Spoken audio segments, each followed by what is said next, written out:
निरंताकरण है। फिर भगवान की तरफ चलने का अवसर ही माया नहीं देती। पूज्य पंडित गया प्रसाद जी महाराज के वचन अपने लाला की तरफ इशारा करके कहते कि अगर इन्होंने तुम्हें भजन का समय दे दिया है ना, तो इनसे कुछ मत मांगना, इनके पास इससे बढ़कर देने के लिए कुछ नहीं। अर्थात ये जितना मायाकृत वैभव है, इससे सबसे श्रेष्ठ फल है कि हमें समय दे दिया गया भजन करने का। नहीं तो माया भजन करने का समय ही नहीं देती। अगर समय दे दिया गया तो अब बर्बाद मत करो, कोई इच्छा मत रखो, अपने जीवन को अपने हाथ में मत रखो प्यारे। मान लो अपने जीवन को समर्पित कर दो। आप जैसे चलाओ वैसे चलूंगा, जैसे रखो वैसे रहूंगा। साधना का फल यही है। बलिहारी भगवान की माया की कि वो हम वृत्ति, मेरे पास सारी सुविधा है, मैं अधीन नहीं हो सकता, वही सुविधा उसकी दुर्गति का एक दिन कारण बनेगी। जिसने समस्त सुविधाओं का त्याग करके एकमात्र भगवान का आश्रय ले लिया अंदर से, वही इस माया पर विजय प्राप्त करता है। कहीं भी अन्य आश्रय प्रभु के सिवा, कहीं किंचन मात्र भरोसा, वो जाकर के तुम्हें ऊंचाई से फिसला के नीचे खड़ा कर देगा। इस लोगों को सत्संग की बातें भी भगवान कृपा करके सुनने का अवसर देते हैं, शास्त्र पढ़ने का भी अवसर देते हैं, अच्छी बातों पर विचार करने का भी अवसर देते हैं। पर उनके मन में राग होता है भोगों का।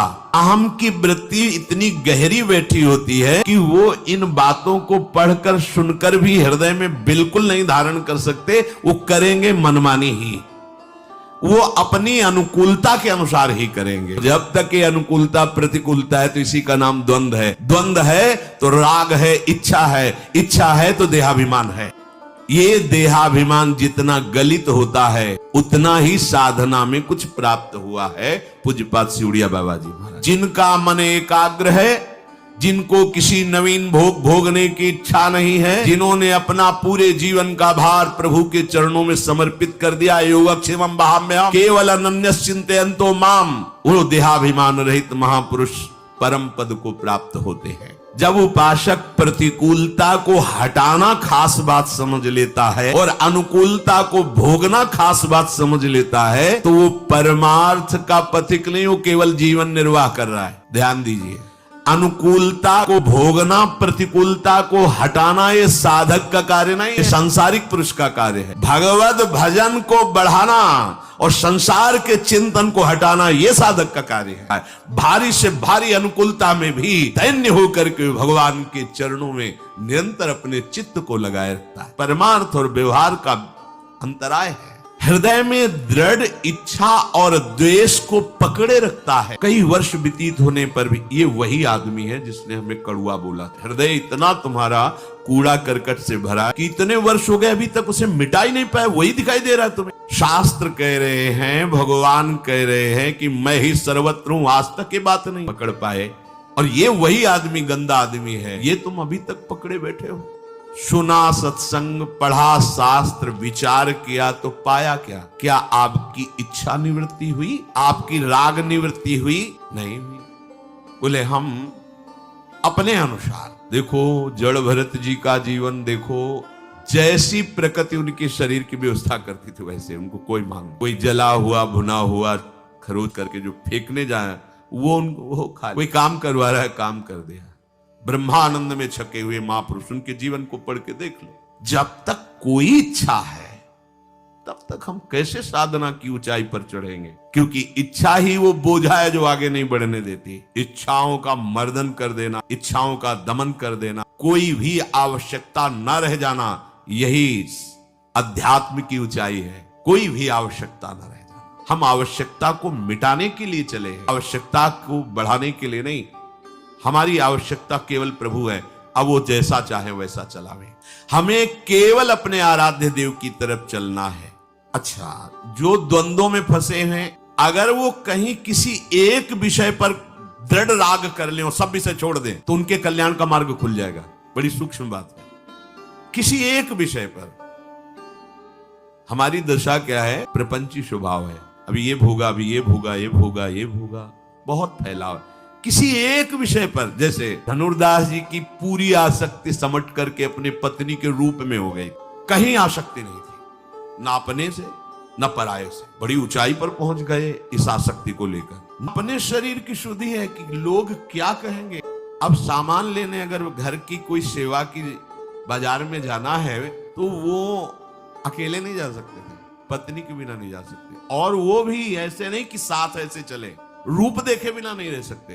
तो धूप ना पड़े उनके रूप में ऐसे छाता लेकर के और बैक पीछे हटते जाते, उल्टा चलते, सामने पत्नी आए, लोग हंसी दिल्ली मजाक करते, कोई परवाह उनको नहीं। आसक्त चित्त, देखो सब जगह से हटकर एक जगह आसक्ति हो। इस एक आसक्ति का चमत्कार हुआ कि ये सूचना आचार्य चरण तक पहुंची। उनके शिष्यजन कोई ठाकुर सेवा की सामग्री लेने आए थे कि प्रभु हमने तो आज ऐसे स्त्रीण पुरुष को देखा, स्त्री आसक्त पुरुष को, कि वो ऐसे ऐसे चल, ये तो बहुत काम की बात है।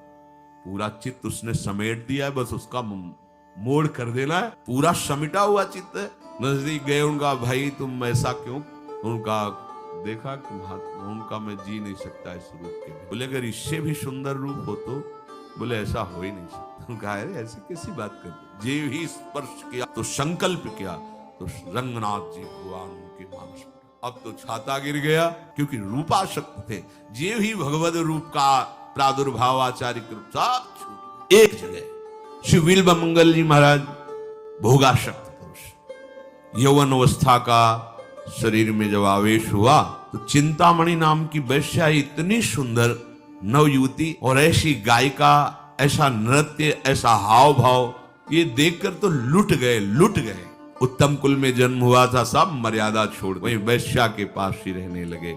उसी का नृत्य गायन शब्द, घर से संपत्ति ले जाते उसको देते। परिवार के जनों ने देखा कि इनकी तो बहुत दुर्गति का कारण हो गई आसक्ति, तो शायद अगर इनका ब्याह कर दिया जाए तो वृत्ति पलट जाए। तो सुशील धर्मव्रत धारण करने वाली एक कन्या से इनका ब्याह हुआ। वो पातिव्रत धर्म से युक्त थी। एक बार भी नहीं देखा ही नहीं उस अपनी पत्नी, क्योंकि आसक्ति तो चिंतामणि से। पिता पिता पधार गए, संपत्ति सब वैश्या को दे चुके थे। अब वहां तो संपत्ति की आवश्यकता ही होती है, बिना संपत्ति के व्यवहार कैसा? क्योंकि वहां प्रेम तो है नहीं। ये आसक्त है, लेकिन वो तो अर्थ में आसक्त है, सुविधाओं में। अपनी पत्नी से कहा, आज बोले अगर मैं संपत्ति कुछ नहीं ले गया तो हमें हटा देंगी, वो हटा देंगी तो मैं मर जाऊं, मैं जी नहीं सकता। जो उसके सौभाग्य के चिन्ह थे दे दिए। कितनी देवी, कभी एक बार नहीं कहा कि आप अब हमारी तरफ भी तो देखिए, हमने अपना जीवन, आपका बड़ा चरित्र है, हम सारांश में बता रहे। ये मंगलसूत्र किसका है, ये कुंडल किसके? तो उनका हमारी पत्नी के। धिक्कार तुम्हारे जीवन, और धन्य है तुम्हारी वो अर्धांगिनी जो तुम्हारे सुख के लिए ऐसा समर्पण करती। अब आगे कहां से धन लाओगे? नहीं, निकल जाओ हमारे यहां से, तुम्हारे जैसे पुरुष की हमें आवश्यकता नहीं। ऐसी आसक्ति जो हम पर किए हुए हो, अगर श्री कृष्ण पे करते तो तुम्हारा कल्याण हो जाता है। भाग यहां से, अर्थविहीन की हमारे यहां कोई जरूरत नहीं। भगवान ही उसकी जबान पर बैठकर बोल रहे हैं। सोचो, जिसकी ऐसी आसक्ति और वहां से धक्के मार के निकाल दिया गया हो, उसकी हालत क्या होगी? बस शब्द कान में वही गूंज रहे थे कि अगर ये आसक्ति श्री कृष्ण में होती तो वहां कल्याण हो गया होता। अब जहां कभी ठौर नहीं मिलती कहीं, तो फिर एक ही जगह दिखाई देती, श्री हरि। ये दरबार ऐसा है कि सबके लिए हर समय खुला रहता है भगवान का। और इस दरबार में प्रवेश पाने के लिए संतों की फिर जरूरत होती, बिना संतों के मार्ग नहीं मिलता। एक आश्रम में गए, वहां सदगुरु रूप से वरण किया, कृष्ण मंत्र की दीक्षा ली, काफी समय तक वहां रहकर भजन किया, फिर विचार किया कि हम भ्रमण करते हैं। एक दिन वो एक सुंदर बगीचा देखा, सरोवर था, वहीं देव मंदिर था, वहीं स्नान करके बैठे मंत्र जप कर रहे थे। तो एक नवयुवती उसी मंदिर में पूजा करने के लिए आई। देखते ही उनका भाव बदल गया, जैसे चिंतामणि वैसे ही उनको दिखाई देने लगी। तो फिर वही बावरापन, पीछे चल पड़े। बार बार पूजा करने के बाद मुड़ करके देखती कि ये आदमी हमें एकाग्र दृष्टि से देख रहा है, तो वैष्णव पर दृष्टि सही नहीं है। जल्दी से पूजा की, घर की तरफ चल। ये पीछे वो और रफ्तार बढ़ाई, अपने घर गई और पति से कहा, पातिव्रत धर्म का पालन करने। प्रभु, ये वैष्णव चिन्हों से तो युक्त है, पर मुझे लगता है इसकी पाप दृष्टि है, ये गंदी दृष्टि से हमें देख रहा था। तो जो धर्म का पालन करने वाले होते बड़े गंभीर होते हैं। उन्होंने कहा, तुम अंदर जाओ, ये वैष्णव चिन्हों से युक्त है, इसका अनादर तो नहीं कर सकते। दरवाजे पर आया है, हम इससे प्री भाषण करेंगे, तुम्हारी कोई हानि तो हुई नहीं है।